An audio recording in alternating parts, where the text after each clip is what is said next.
trying to be cute and put my glasses on because Lord knows I can't see. I cannot see. I'm legally blind. Anywho, what's up, y'all? I'm saying y'all, but I don't know if anybody other than my mom is gonna be watching this video. So if you're anybody other than my mother, what's up? Mom, what's up to you too, because I know you're gonna watch it. But this is like my 15 millionth attempt at starting a YouTube channel, but we're not gonna talk about that.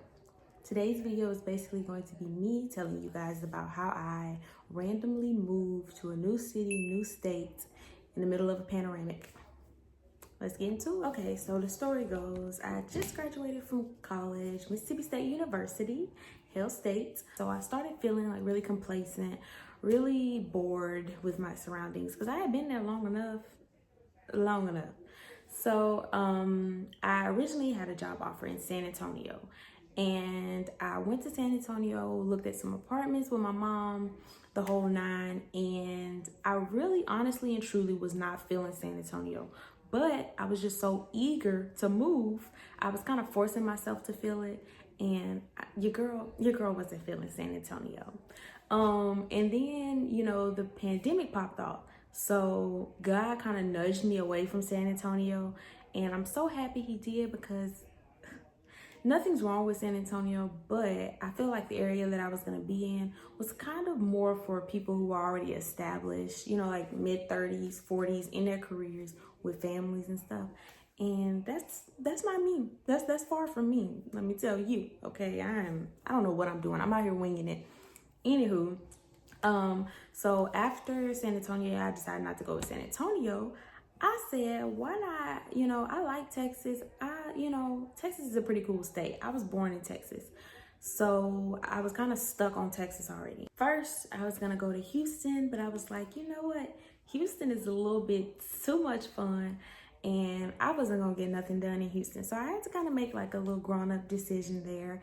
And I said, you know what? Dallas is a pretty cool area. Dallas is pretty popping. And it has a great network for like young Black professionals. So here's where the tips come in. So if you plan on moving anywhere, honestly, start listening here.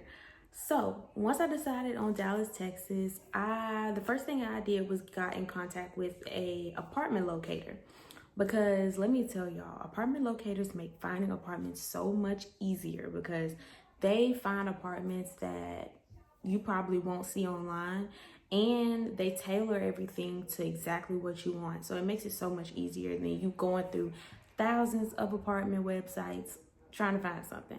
So I use RadPad, and no, I'm not sponsored by RadPad, nothing like that, but this is very helpful. So if RadPad is available for wherever you want to move to, I suggest you use it.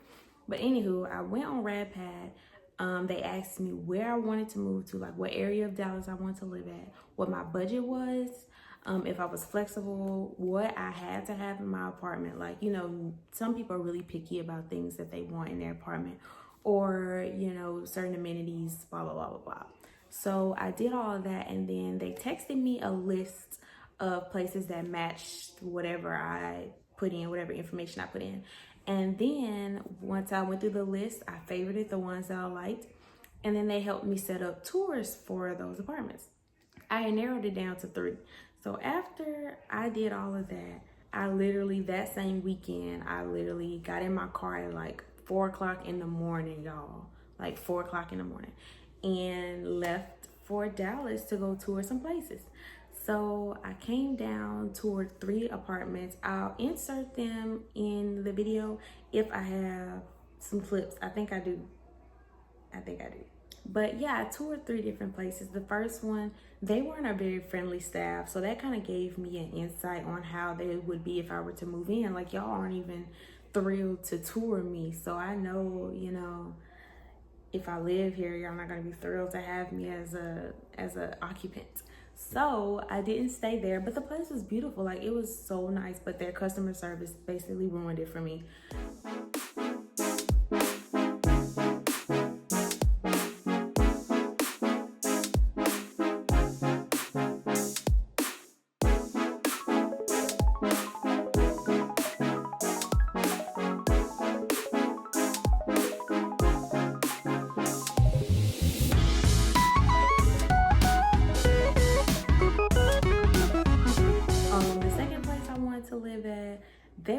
too expensive for what the apartment looked like. Like, y'all trying to put me in a shoebox for $1,300.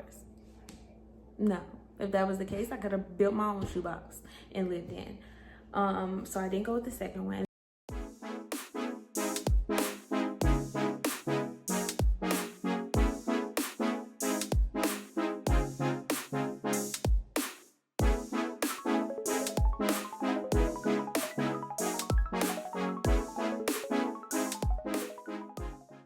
And then the third one, the one that I'm at right now, that's the one I liked at the time, but actually I'm ready to move up out of here too. Not because of the apartment, but because of the name. That's another video. Anywho, I settled on this one.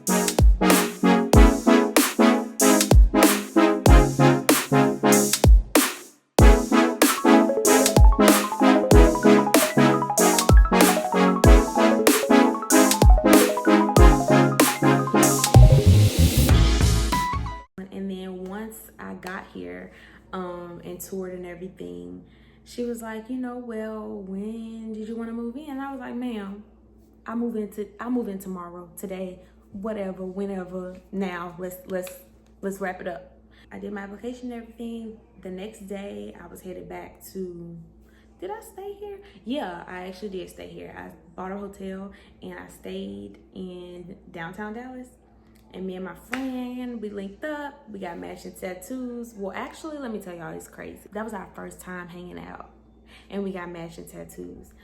Oh, first night in Dallas was lit. And I wasn't even living here yet. But I could make a video on that night too, because that night was fun. I still got videos and it was super random. Next day, I went back to Starkville. They told me I got approved. So I sent in all the money they needed, yada, yada, yada. Next weekend, I packed my stuff and I was gone. I was gone. I was done with Starkville. Like, my lease and everything was still in place at Starkville. I wasn't even done with my lease in Aspen. Then I moved to Dallas, Texas. Okay, so my second tip, besides first finding an apartment locator, my second tip would be, if you are moving and you don't have a job yet in the area that you're going to, and you don't have the funds yet, when you look for your apartment, make sure you look for places that have leasing specials going on, okay? I was lucky enough to get an apartment that I think they waived the first 2 months of rent. Y'all, let me tell y'all, those first 2 months waived rent fees really do help, okay? Because that allows you to get in, and then you have time to find a job, you have time to build some funds, you have time to, you know, figure everything out, okay? Just take it step by step. Don't try to think of everything that needs to be done at once. Start step by step. And I would definitely recommend finding a place that at least waives the first month of rent. If you can get the first month of rent for free, let me tell you, you're doing good, okay? You're doing good. And then you worry about the rest when you get there. And I also didn't mention, with RadPad and most apartment locating services, if you are moving, like if you're moving in the same state to another city, 9 times out of 10, they do free moving fees. So that's another thing you don't have to pay for. Or if you're moving from out of state to another state, they do the $100 rebate. So I got $100 for moving in.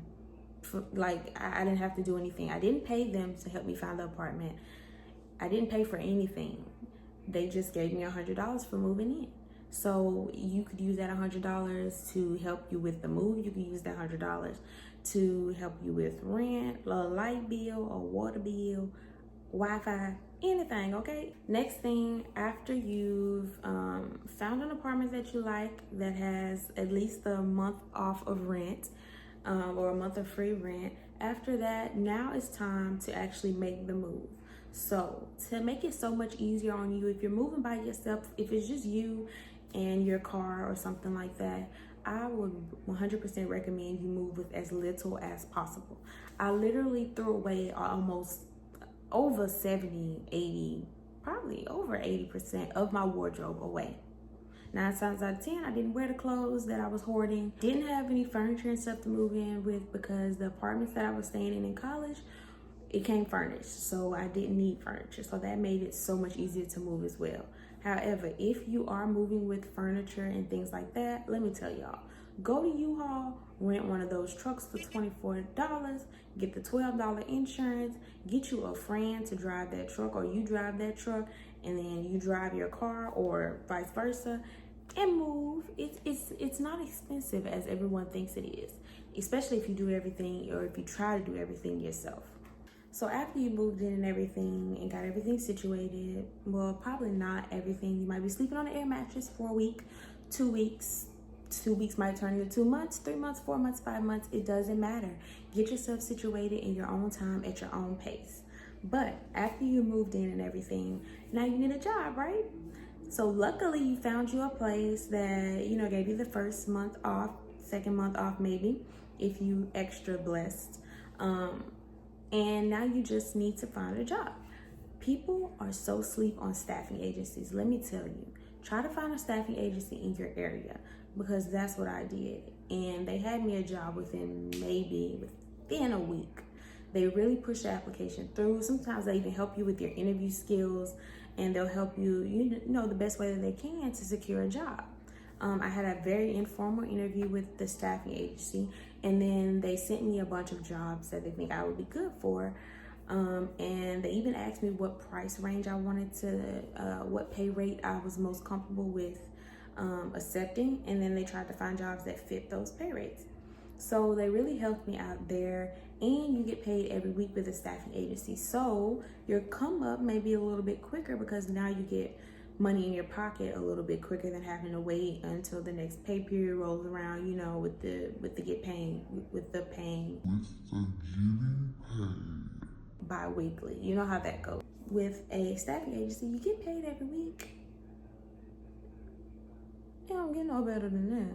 And I just want to say to the people that have been thinking about moving for a long time maybe, and they keep letting different things get in their way, like maybe they don't think they can afford the move, or maybe it's because they don't know anybody where they want to move to, or maybe it's because they've been living in a certain area all of their life and they don't want, you know, to experience the shock that comes with moving, because there is going to be a shock, especially if you're moving somewhere and you don't know anyone, or you've never been to that place. It's going to be a shock. However, you can either make that move, deal with the shock for a little bit, and then finally come into your own whenever you move, or you can stay where you are and wish you were moving, or wish you had made that move. You only have one life to live. My move was definitely a faith move. You have no time for fear. If you have faith, you have no time for fear, okay?